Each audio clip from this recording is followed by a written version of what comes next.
নিয়ে নিয়েছি একটা বেসনের প্যাকেট। এই বেসনটা আমি কেটে নেব। তো এটা আছে আপনার 500 গ্রাম বেসন, না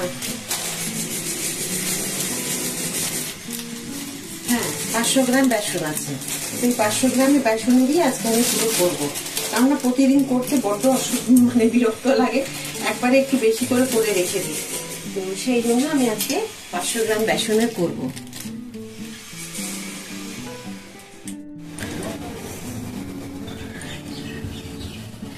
নিয়ে নিচ্ছি প্রথমে তেল কড়াইয়ে। এই তেলটা আমি নেওয়ার পরে এখন দিয়ে দিলাম প্রায় ধরুন 400 মতো তেল দিয়ে দিয়েছি, রিফাইন তেল। তো এটা এখন দিয়েছি আর এখানে নিয়েছি 1/2 কিলো বেসন। এই বেসনটা আমি পুরো দিয়ে আজকে করবো। তো বেসনের যেহেতু লাড্ডুটা সবাই খুব ভালোবাসে বাড়ির, তো আমাকে তো প্রায় দিনই করতে হয়। তো প্রতিদিন তো আর দেখানো সম্ভব হয়ে ওঠে না সবাইকে। তো আজকে আমি ভাবলাম যে আজকে যেহেতু রিফাইন তেল দিয়ে পুরোটাই করছি, আপনি চাইলে হাফ করতে পারেন। সেদিন যেমন আমি দেখিয়েছি রিফাইন তেল আতে আর ঘি আতে, চাইলে আপনি পুরোটাও ঘি দিয়ে করতে পারেন বা চাইলে পুরোটাই রিফাইন তেল দিয়ে করতে পারেন। তো চলুন তেলটা গরম হয়ে যায়, বাকিটা সব দেখাবো। এবার দেখুন তেলটা একদম গরম হয়ে গেছে। এবার মানে একটু একটু করে আমি বেসন দিয়ে দেবো। তো আমি গ্যাসটাকে একটু লো ফ্লেমে দিয়ে দিচ্ছি। তো এভাবে আমি দেব। দেখুন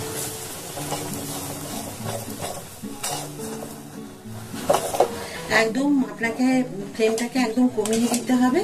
কমিয়ে দিয়ে এইভাবে আপনাকে ভেজে নিতে হবে। একদম আঁচটা বাড়ানো যাবে না। এর আগের বারও আপনাদের বলেছি, আবার কিন্তু আজকে বলছি। দেখুন আমি একটু একটু করে দিচ্ছি আর এটাকে পুরো ভেজে নেব কম আছে। একটু সময় তো লাগবেই বলুন। একটা ভালো জিনিস করতে গেলে, সুস্বাদু করতে গেলে, দোকানের মতো করতে হলে আপনাকে কিন্তু একটু সময় নিয়ে ধৈর্য ধরে এটাকে ভালো করতে হবে। তাড়াহুড়োতে কোনো জিনিসই আমাদের দেখবে ঠিক হয় না। তো সেই রকম পুরো বেসনটাই আমি দিয়ে দিলাম এখন।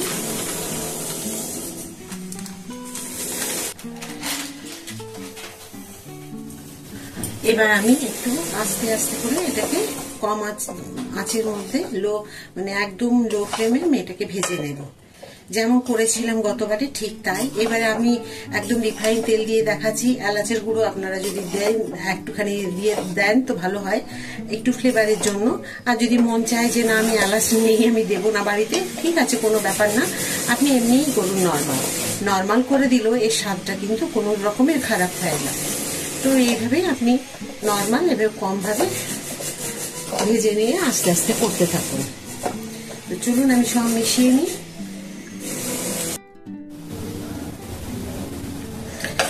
দেখুন আমার কি সুন্দর করে ভাজা হয়ে গেছে আর গন্ধটা খুব সুন্দর বেরিয়েছে। দেখুন বেসনের কালারটা একদম চেঞ্জ হয়ে গেছে। ছিল বেসনটা একদম হলুদ যেরকম বেসনের রং হয়, আর এখন কি সুন্দর হালকা ব্রাউন কালার চলে এসেছে আর খুব ভালো লাগছে দেখতে। মানে দেখার সাথে সাথে এত সুন্দর একটা ভাজার গন্ধ বেরিয়েছে। সেই গন্ধটা আপনারা যখন করবেন নিজেরা সেই সময় নিজের ঘ্রাণ শক্তিতে বুঝতে পারবেন যে কিরকম মানে বেসনের গন্ধটা ভাজার বেরোচ্ছে। তো অবশ্যই কিন্তু এই বেসনের গন্ধটা উপভোগ করার জন্য এই লাড্ডুটা কিন্তু আপনাদেরকে একবার অবশ্যই বাড়িতে তৈরি করতে হবে। তা আমি এইভাবে করে নিলাম। এবারে দেখুন আমি না চিনি গুঁড়িয়ে রেখেছি। এই দেখুন চিনিটাকে পাউডার করে রেখেছি। চিনি নিয়েছি, মিক্সিতে গুঁড়ো করে নিয়েছি। করে নিয়ে এবার কিন্তু গ্যাসটাকে আমি অফ করে দেবো। এই যে গ্যাসটাকে নিয়ে আমি অফ করে দিলাম। করে দিয়ে এখন এর মধ্যে দিয়ে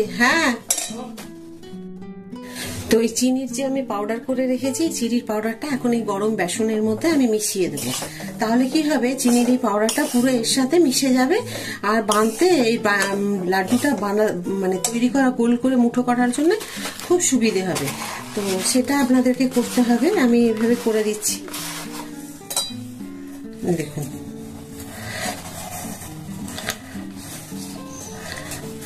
আর এটা কিন্তু গরম অবস্থাতেই করতে হবে আপনাকে। গরম অবস্থায় না করলে কিন্তু তখন মানে বাঁধতে আপনার অসুবিধা হবে। পুরো চিনির গুঁড়োটা আমি এখানে দিয়ে দিলাম। ব্যাস আমার পুরো কমপ্লিট চিনিটা দেওয়া। এখন এবারে আমি এটাকে পুরো মিশিয়ে নেব সুন্দর করে। এইভাবে মিশিয়ে নেব যাতে আমার লাড্ডুটা বাঁধতে খুব সুবিধে হয়, সেই কারণে। তবে অবশ্যই এইভাবে মেশাবে যতক্ষণ না চিনির গুঁড়োগুলো একভাবে মিশে যাচ্ছে। দরকার হয় হাতে করে এইভাবে ভেঙে দেবেন, এই যে এইভাবে ভেঙে দেবেন, আর গলে যাবে। এটা বেসনের এই যে গরমটা আছে না, এতে একদম গলে যাবে। তো চলুন, আমি এগুলোকে যখন বেঁধে রেডি করব একটুখানি ঠান্ডা হোক, এত গরমটা আমি হাতে দিতে পারবো না। তারপরে আপনাদেরকে আবার আমি দেখা।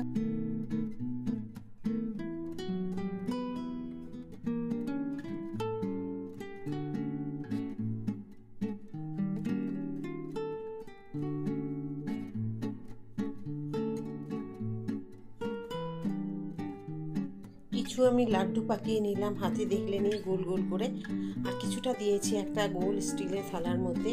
তো একটু ঘি মাখিয়ে নিয়েছি আর ওটাকে সেট করে দিয়েছি খুন্তি দিয়ে। এটাকে আমি চৌকো চৌকো করে কেটে নেব, তার জন্য আমি দাগ দিয়ে দিচ্ছি। দিয়ে কিছুক্ষণ আমি ফ্রিজে রেখে দেবো। আপনারা বরফির মতোও কাটতে পারেন, চৌকো কাটতে পারেন, যেটা আপনাদের ইচ্ছে। তো এইভাবে তৈরি করে নেওয়া যাবে এই বরফির মতো এই লাড্ডু, যেটা আমি আজকে বেসন দিয়ে করলাম। তো অবশ্যই বাড়িতে এইভাবেই তৈরি করে দেখবেন, খুব ভালো লাগে খেতে। আর মানুষকেও বাড়িতে এলে তাকেও একটুখানি হাতে দেওয়া যায়, মানে একটা ডিশে করে সাজিয়ে দেওয়া যায়, আর খেতে খুবই ভালো লাগে। তো যাই হোক, বাড়িতে অবশ্যই একবার তৈরি করে দেখবেন, আর খুব সহজ।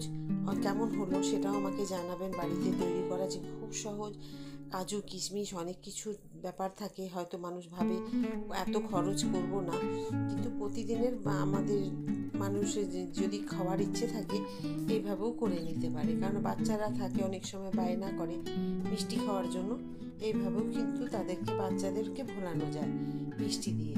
তো আপনারা অবশ্যই বাড়িতে এইভাবে তৈরি করে নেবেন, দেখবেন বাড়িতে সকলকে এই মিষ্টিটা খাইয়ে আপনি খুশি করে দিতে পারবেন।